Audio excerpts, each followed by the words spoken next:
Hello everyone, I am Kanan and you are watching Biotactics. In today's lecture, we will leap into the fascinating worlds of frogs. Yes, those little jumpers are more complex than they look. अगर मैं बात करूं NEET 2025 के paper की तो 4 questions सिर्फ frog के topic पे पूछे गए थे। दैट मीन्स 16 मार्क्स का सिर्फ फ्रॉग आया था। अगर मैं इन क्वेश्चंस की बात करूं तो जो पहला क्वेश्चन था वो पूछा गया था सर्कुलेटरी सिस्टम से।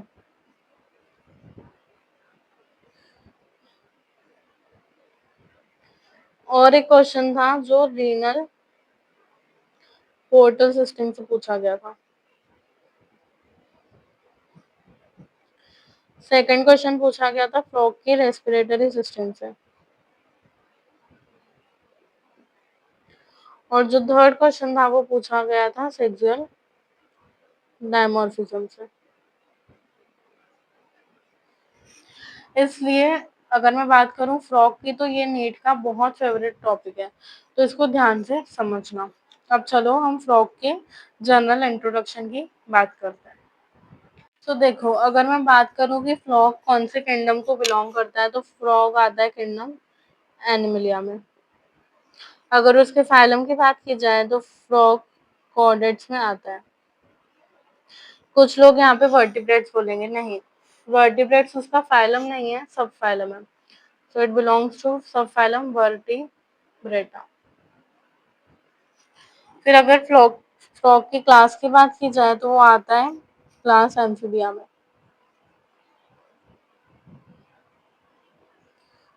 और उसकी सुपर क्लास है टेट्रापोडा। तो ये बेसिक इंट्रोडक्शन है फ्रॉग का। अब अगर एम्फीबिया वर्ड को तुम ब्रेक करके देखो तो एम्फी मतलब ड्यूअल और बिया दैट इज बायोस मतलब लाइफ। तो इसके पास ड्यूअल लाइफ का फीचर है, मतलब तुमको फ्रॉग लैंड में भी दिखेगा, वाटर में भी दिखेगा, दोनों जगह पे दिखेगा। So frog can live both on land and water, इसलिए बिलोंग करते हैं टू क्लास एम्फीबिया। इनकी सुपर क्लास है टेट्रापोडा, जो कि तुम एनिमल किंगडम में पढ़ोगे। सब फाइलम है वर्टिब्रेटा, फाइलम है कॉर्डेट और किंगडम है एनिमलिया। अब अगर हम बात करें इसकी मोस्ट कॉमन स्पेशीज की जो कि इंडिया में देखने को मिलती है, दैट इज राना टिग्रिना। तो ये था बेसिक इंट्रोडक्शन अबाउट फ्रॉग। अब हम और डिटेल में इसके फीचर देखते हैं। सी अगर मैं नेक्स्ट फीचर की बात करूं तो frog are cold blooded animals, या इनको ही बोला जाता है पोइकिलोथर्म्स। मतलब they can't maintain constant body temperature. जैसे अगर हम हमारी बात करें, चाहे बाहर गर्मी हो या ठंडी हो, हमारी बॉडी का जो नॉर्मल टेम्परेचर रहता है दैट इज 37 डिग्री। इसका मतलब हम वार्म ब्लडेड एनिमल्स हैं। बट वहीं मैं फ्रॉग की बात करूं तो फ्रॉग कोल्ड ब्लडेड एनिमल है। उसका टेम्परेचर वेरी करता है with external environment, they can't maintain constant body temperature, इसलिए इनको बोला जाता है कोल्ड ब्लडेड एनिमल या पोइकिलियोथर्म्स। ठीक है। अब देखो, एक और इम्पोर्टेंट फीचर है फ्रॉग में, दैट इज मिमिक्री। मिमिक्री मतलब क्या? उनके पास होता है प्रोटेक्टिव कलरेशन। मतलब अगर फ्रॉग लैंड पे है तो उसका कुछ डिफरेंट कलर होगा, वहीं अगर वो ग्लासेस में है तो वो अपना चेंज कर देगा कलर टू ग्रीन। इसी प्रॉपर्टी को कैमोफ्लेज भी बोला जाता है। ठीक है। अभी बात करें जब एक्सट्रीम समर होता है या फिर एक्सट्रीम विंटर होता है तो हमको फ्रॉग नहीं दिखते, ये चले जाते हैं इनटू अ पीरियड।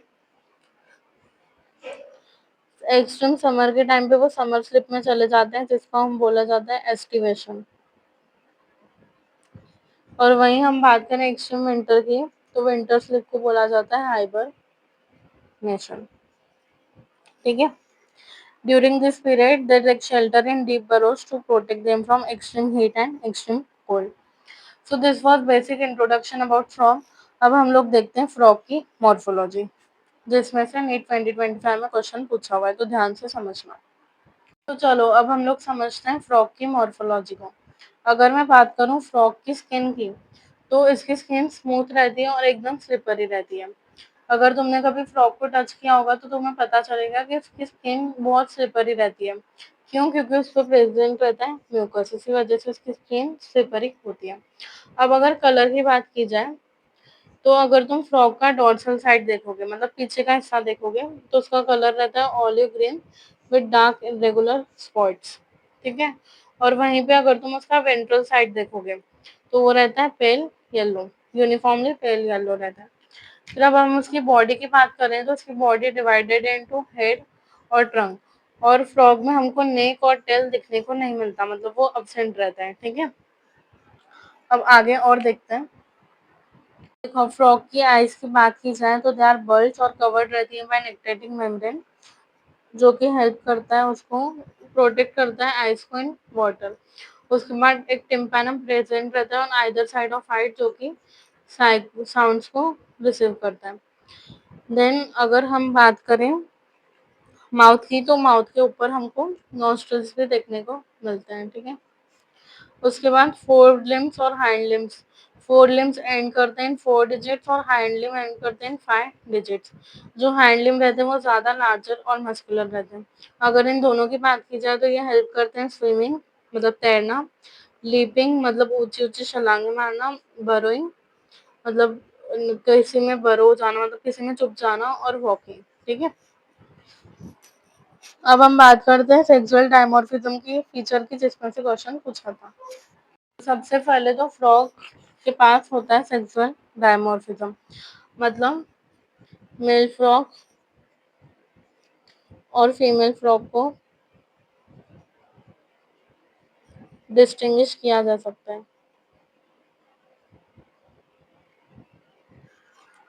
ठीक है। अगर बात करें मेल फ्रॉग्स की, तो इनके पास वोकल सैक्स होती हैं, जो कि साउंड प्रोड्यूस करते हैं। और अल्सो 4 डिजिट के फर्स्ट 4 लिम्स के फर्स्ट डिजिट पे इनके पास होता है कॉपुलेटरी पैड। ठीक है। ये दोनों अब्सेंट होते हैं इन फीमेल्स, मतलब ये तुमको सिर्फ मेल्स में ही देखेंगे दिखेंगे। So this is important. क्या है सेक्सुअल डायमॉर्फिज्म का फीचर? कि मेल फ्रॉग के पास वोकल सेक्स होती है, जो कि साउंड प्रोडक्शन में हेल्प करती हैं। और इनके 4 लिम्स के फर्स्ट डिजिट पे तुमको कॉपुलेटरी पैड देखने को मिलता है, जो कि अब्सेंट रहता है इन फीमेल्स। ठीक है।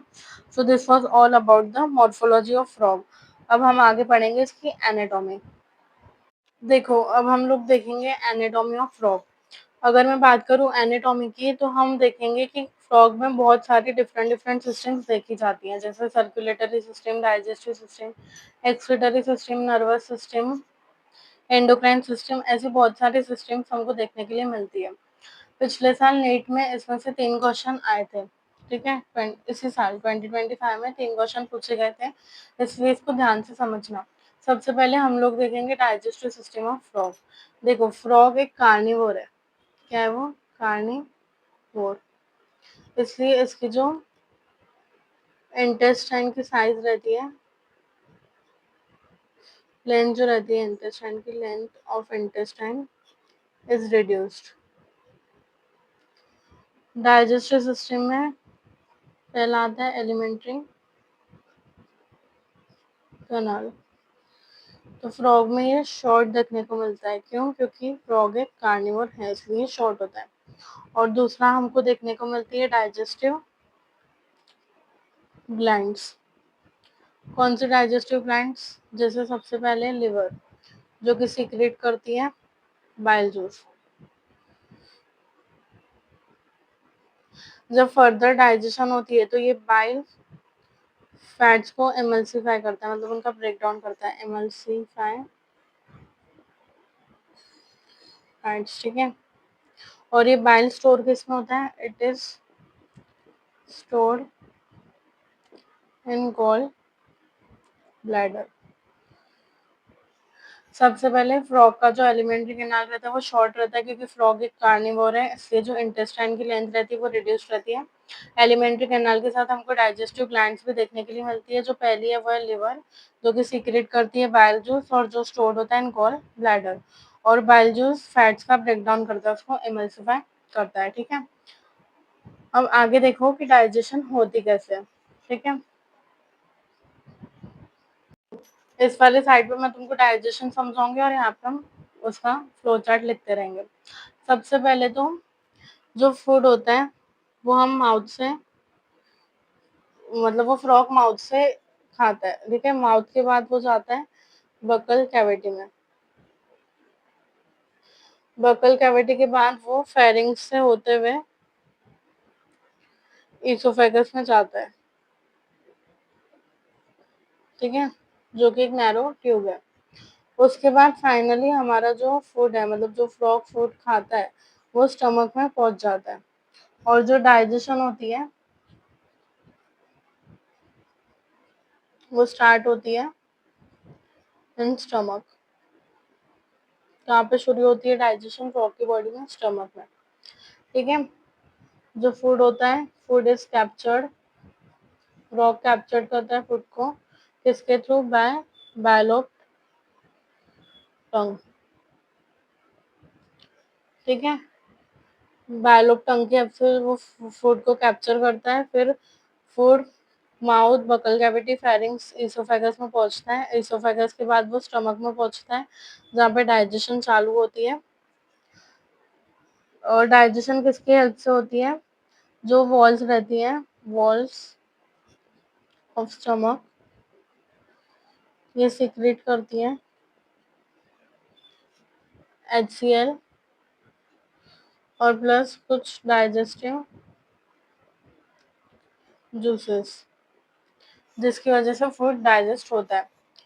अब अगर मैं तुमको पूछूं कि पार्शियली डाइजेस्टेड फूड को क्या बोला जाता है, तो पार्शियली डाइजेस्टेड फूड को हम बोलते हैं काइम, ठीक है। तो यहाँ तक समझा बेसिक डाइजेशन। अब इसके बाद जो पार्शियली डाइजेस्टेड फूड है वो एंटर करता है इनटू इंटेस्टाइन, और इंटेस्टाइन का भी जो फर्स्ट पार्ट रहता है ड्यूडेनम, उसमें,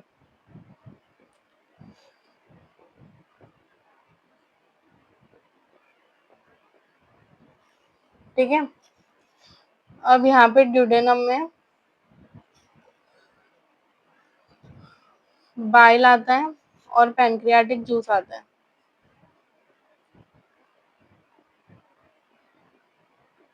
duodenum receives bile from gall bladder, जहाँ पे स्टोर हुआ था, एंड पैनक्रियाटिक जूस किसके थ्रू?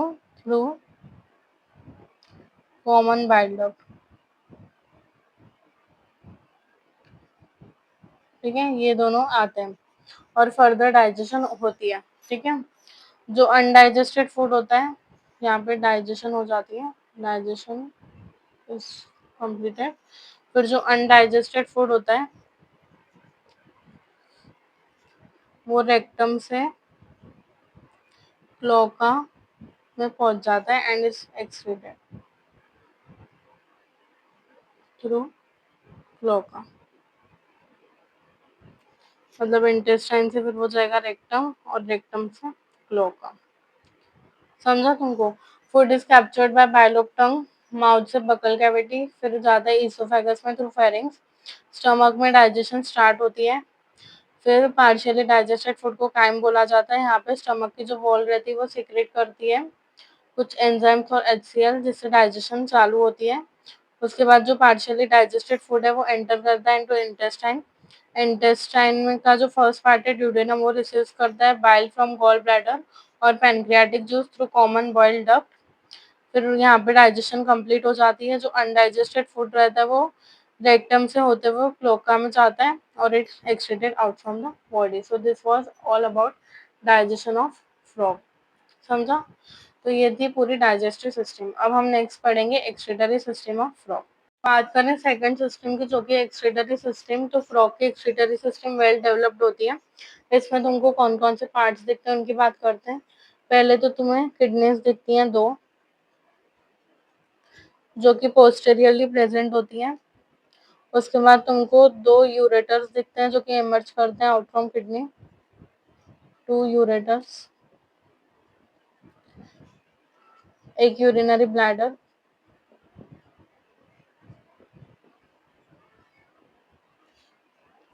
और एक क्लोका।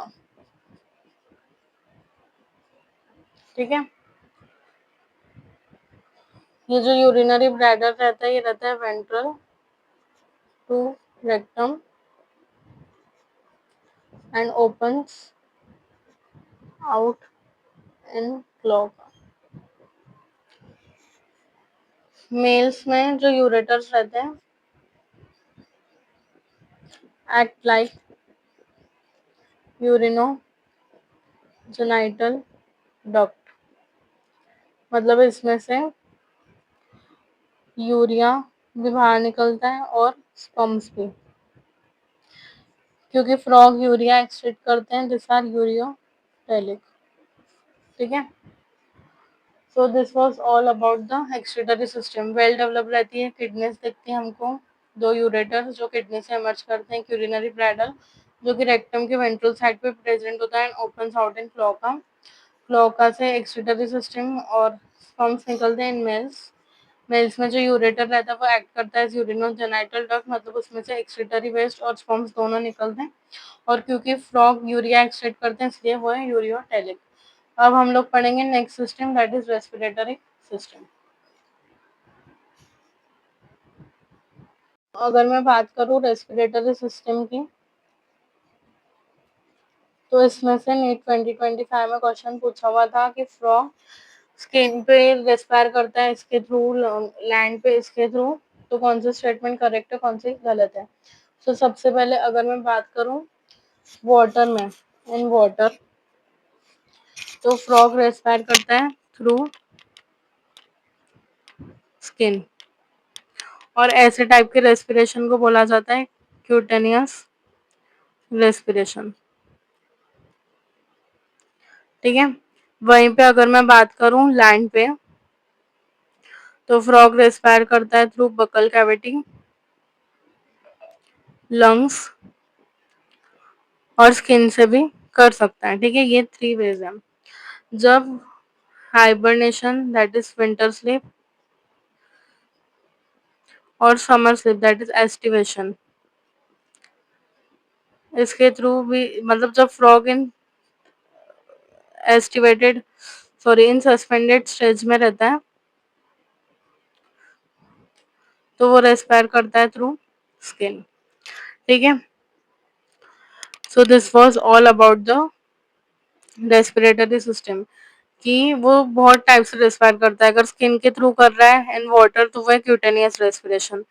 लैंड पे वो करता है बकल कैविटी से, लंग से, स्किन से। लंग से रेस्पायर कर रहे तो उसे हम बोलते हैं पल्मोनरी रेस्पिरेशन। और जब वो सस्पेंडेड स्टेज में रहता है लाइक हाइबरनेशन और एस्टिवेशन में, तो वो करते हैं रेस्पायर थ्रू स्किन। ठीक है। So this was all about the respiratory system. अब हम नेक्स्ट सिस्टम पढ़ेंगे, दैट इज सर्कुलेटरी सिस्टम। तो देखो, जब बात की जाती है सर्कुलेटरी सिस्टम ऑफ फ्रॉग, तो फ्रॉग का जो सर्कुलेटरी सिस्टम रहता है दैट इज क्लोज टाइप। ठीक है। और इसमें इनकम्प्लीट डबल सर्कुलेशन होता है। अगर बात करें हमें तो इसमें क्या क्या दिखता है, सबसे पहले हमें दिखता है मस्कुलर हार्ट, ब्लड वेसल्स और मेन फ्लूइड ब्लड। इसमें हमको लिम्फेटिक सिस्टम भी देखने को मिलता है, जिसमें हमें लिम्फ नोड्स और लिम्फ चैनल्स देखने को मिलते हैं। ठीक है, बहुत वेल डेवलप्ड क्लोज सिस्टम इसमें प्रेजेंट रहता है, बट इसमें इनकम्प्लीट डबल सर्कुलेशन होता है। देखो सपोज ये फ्रॉग का हार्ट है, ठीक है, तो इसके पास यहाँ पे होगा राइट एट्रियम, इधर लेफ्ट एट्रियम, और ये वेंट्रिकल, जहाँ पे मिक्स ब्लड देखने को मिलता है, बहुत ऑक्सीजनेटेड और डीऑक्सीजनेटेड। अगर जब ब्लड आता है वेना कावा से, तो सबसे पहले वो एक ट्रायंगुलर स्ट्रक्चर में जाता है, दैट इज साइनस वेनोसस, और इसके थ्रू फिर वो राइट एट्रियम में जाता है। ठीक है, वहीं पे जब वेंट्रिकल से पूरी बॉडी को ब्लड डिस्ट्रीब्यूट होने वाला होता है, तो पहले वो एक सैक लाइक स्ट्रक्चर में जाता है, जिसे हम बोलते हैं कोनस आर्टरियोसस। ठीक है, और इसके बाद पूरी फ्रॉग के बॉडी में एओर्टा के थ्रू ब्लड डिस्ट्रीब्यूट होता है। तो ये दो स्ट्रक्चर प्रेजेंट है फ्रॉग में, एक साइनस वेनोसस और एक दूसरा दैट इज कोनस आर्टेरियोसस। जो साइनस वेनोसस है ये राइट एट्रियम को ज्वाइन करता है, ठीक है, और जो कोनस आर्टेरियोसस है ये वेंट्रिकल्स के थ्रू फिर एओर्टा में ब्लड जाता है, और ये वेंट्रली प्रेजेंट रहता है। ठीक है, तो ये बेसिक सर्कुलेशन है फ्रॉग का। उसके बाद अगर मैं बात करूँ इसके ब्लड में हमको क्या क्या देखने के लिए मिलता है, तो ब्लड में हमको ब्लड सेल्स, जिसमें आरबीसीज, डब्ल्यूबीसीज और प्लेटलेट्स, फिर तुमको प्लाज्मा भी देखने के लिए मिलेगा। इसके जो आरबीसीज रहते हैं वो न्यूक्लिएटेड रहते हैं, ठीक है, इसको याद रखना। और लिम्फ तुमको सेम एज ब्लड, बट उसमें कुछ प्रोटीन्स नहीं होंगे और आरबीसीज नहीं होंगे। और इसमें जो सब्सटेंस हमको देखने को मिलता है पिगमेंट, दैट इज हीमोग्लोबिन। ठीक है, फिर इसमें हमको दो इम्पोर्टेंट ये कनेक्शंस भी देखने को मिलते हैं। पहला हेपेटिक पोर्टल सिस्टम, और जो दूसरा है दैट इज रीनल। ये ऑर्गन टू ऑर्गन के बीच के कनेक्शंस है। ठीक है, ये किडनी और लोअर पार्ट्स ऑफ बॉडी से रिलेटेड है,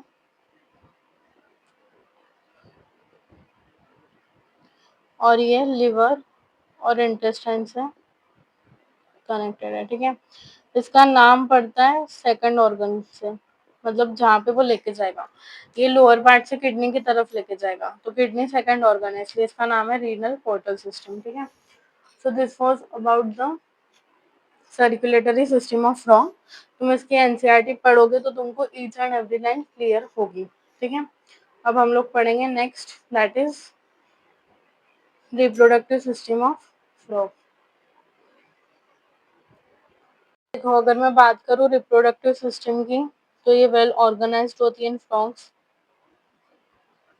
ठीक है, अगर मैं बात करूँ मेल्स की, तो मेल्स में तुमको क्या क्या देखने के लिए मिलता है। सबसे पहले तुमको दो येलोइश ओवल टेस्टिस देखने को मिलती है, ठीक है, जो कि अपर पार्ट ऑफ किडनी में प्रेजेंट रहती है, मतलब कनेक्टेड रहती है adhered with upper part of kidney, और इसे हम बोलते हैं मेसोर्कियम। ठीक है, फिर किडनी से अराइज होता है, नहीं एक मिनट रुको,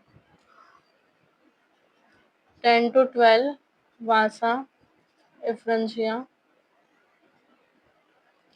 अराइज होते हैं फ्रॉम टेस्टिस, और ये एंटर करते हैं टू किडनी। ठीक है, फिर किडनी के थ्रू ओपन होता है बीडर्स कैनाल, ठीक है, तो मेल्स में तुमको किडनी और टेस्टिस इनके बीच में कनेक्शन देखने के लिए मिलता है। इसके बाद जो बीडर्स कैनाल होता है वो ओपन होता है into urinogenital duct and further is open into cloaca. मतलब तुम समझे क्या? जो फ्रॉग का रेस्पिरेटरी सिस्टम रहता है मेल्स में, उसमें हमको दो येलोइश टेस्टिस देखने को मिलती हैं जो कि किडनी के अपर पार्ट के साथ कनेक्टेड रहती हैं, जिसे हम बोलते हैं मेसोर्गियम। ठीक है, उसके बाद टेस्टिस से अराइज होती है 10 to 12 आसा एफरेंशिया और ये एंटर करती है टू किडनी। हमें मेल्स में किडनी और टेस्टिस के बीच में कनेक्शन देखने के लिए मिलता है। उसके बाद किडनी के थ्रू ओपन होता है बीडर्स कैनाल। बीडर्स कैनाल के बाद तुम्हें दिखता है यूरिनोजेनाइटल डक्ट और फाइनली तुमको दिखता है क्लोआका। अगर मैं क्लोआका की बात करूं तो ये स्मॉल मीडियम चैम्बर है। ठीक है, इसके थ्रू तुम्हें फीकल मैटर, यूरिन और स्पर्म्स पास होते हुए दिखेंगे। ठीक है, this was all about the male excretory system. वहीं पे अगर मैं फीमेल की बात करूं तो तुम्हें दो ओवरीज देखने के लिए मिलेंगी जिनका कोई फंक्शनल कनेक्शन नहीं है, no functional connection with kidneys. इसमें था, इसमें नहीं है। ठीक है, उसके बाद ओवरीज से अराइज होते हैं ओविडक्ट्स। ऑब्वियसली दो ओवरीज हैं तो दो ओविडक्ट्स तुमको देखने के लिए मिलेंगे और ये ओपन करेंगे एंड ओपन इनटू क्लोआका। ठीक है, बट इसमें तुमको कोई कनेक्शन देखने के लिए नहीं मिलेगा। ठीक है, सेपरेट क्लोआका की ओपनिंग होती है और सेपरेट यूरेटर की ओपनिंग होती है। अगर मैं बात करूं फीमेल्स की तो दिस ले 2500 to 3000 ओवा दैट इज एग्स एक टाइम पे ईच टाइम। ठीक है, फर्टिलाइजेशन की बात की जाए, इनकी फर्टिलाइजेशन कैसे होती है, तो इनकी फर्टिलाइजेशन होती है एक्सटर्नली वाटर में और इनका डेवलपमेंट होता है इनडायरेक्ट, मतलब टैडपोल से फिर फ्रॉग तुमको देखने के लिए मिलता है और ये बनता है थ्रू मेटामॉर्फोसिस। ठीक है, so this was the basic reproductive system of frog. I hope तुमको यहाँ तक सारी चीजें समझ में आ गई होंगी। टैडपोल से अडल्ट फ्रॉग बनने के बीच में जो प्रोसेस होती है उसे हम बोलते हैं मेटामॉर्फोसिस। ठीक है, अब हम लोग फाइनली पढ़ लेते हैं इसका एंडोक्राइन सिस्टम यानी नर्वस सिस्टम। ठीक है, और इसके बाद ये चैप्टर तुम्हारा कंप्लीट हो जाएगा। देखो, अगर मैं बात करूं फ्रॉग के नर्वस सिस्टम की, एंडोक्राइन सिस्टम की, तो नर्वस सिस्टम में तुमको दिखेगा CNS that is central nervous system, जिसमें आएगा ब्रेन और स्पाइनल कॉर्ड। फिर पेरिफेरल नर्वस सिस्टम जिसमें आएगा क्रेनियल और स्पाइनल नर्व्स। और इसके बाद आएगा ऑटोनॉमिक जिसमें आएगा सिंपैथेटिक एंड पैरासिम्पैथेटिक। ठीक है, तो ये तुमको दिखेगा सेंट्रल नर्वस सिस्टम में। उसके बाद अगर क्रेनियल नर्व्स की बात की जाए तो फ्रॉग में हमको 10 पेयर्स देखने के लिए मिलती हैं। फिर brain is protected in brain box. ठीक है, दैट इज क्रेनियम। तो ये था बेसिक इंट्रोडक्शन। फिर ब्रेन के भी 3 पार्ट्स होते हैं, फोर ब्रेन, मिड ब्रेन और तीसरा हैंड ब्रेन। सबसे पहले तो ये बहुत इंपॉर्टेंट चीज रखना है यहाँ पे याद कि पॉन्स फ्रॉग में नहीं देखने को मिलता है। ठीक है, एब्सेंट होता है। अब देखो फोरब्रेन की बात की जाए तो उसमें क्या क्या आता है। सबसे पहले तुमको फोरब्रेन में दिखेगा ऑल्फैक्टरी लोब्स, ठीक है। फिर तुमको दो सेरेब्रल हेमिस्फीयर दिखेंगे और एक अनपेयर्ड डायनसेफेलॉन दिखेगा। ये सब आएगा फोर ब्रेन में। मिड ब्रेन में आएंगे ऑप्टिक लोब्स, ठीक है। और उसके बाद हाइंड ब्रेन में तुमको दिखेगा सेरेबेलम एंड मेडुला ऑब्लोंगेटा, ठीक है। तो ये सब आएगा इसमें। अब एंडोक्राइन सिस्टम्स की बात करें, एंडोक्राइन सिस्टम में तुमको क्या क्या कौन सी ग्लैंड्स देखने के लिए मिलती हैं, तो वो देख लो। तुमको यहाँ पे बहुत अच्छा एंडोक्राइन सिस्टम देखने को मिलेगा। यहाँ पे तुमको हॉर्मोन्स भी दिखेंगे। सबसे पहले जो है दैट इज पिट्यूटरी। सेकंड तुमको देखने के लिए मिलेगा thyroid gland. Third parathyroid gland. Fourth thymus. Fifth pineal. Six तुमको पैंक्रियाटिक। सिक्स और सेवेंथ तुमको देखने के लिए मिलेगा adrenal gland end of course gonads, ठीक है। तो ये सारी ग्लैंड्स तुमको फ्रॉग में देखने के लिए मिलेंगी। सो this was everything about frog, ठीक है। एक चीज रह गई that is sense organs. Sense organs में तुमको देखने के लिए मिलेगा टच के लिए सेंसरी पैपिले, हियरिंग के लिए तो इसमें प्रेजेंट रहता है टिम्पैनम, और बाकी कोई इंटरनल ईयर नहीं देखने को मिलता है। फिर आईज फॉर विजन।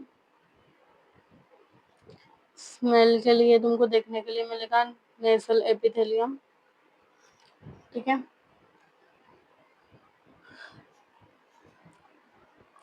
और आइज तुमको यहाँ पे कैसे देखने के लिए मिलेंगे, सिंपल आइज, ठीक है। इसको याद रखना।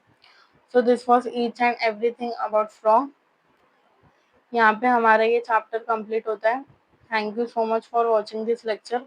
अगर आपको ये पसंद आया हो तो please like share and subscribe. अगले लेक्चर से हम लोग एक बहुत इंटरेस्टिंग चैप्टर या एक बहुत इंटरेस्टिंग यूनिट स्टार्ट कर रहे हैं दैट इज़ ह्यूमन फिजियोलॉजी, जिसमें सबसे पहला चैप्टर पढ़ेंगे ब्रीथिंग। तो इसको बिल्कुल भी मिस मत करना और stay tuned for more upcoming lectures of human physiology. Thank you so much. See you in next lecture. Thank you.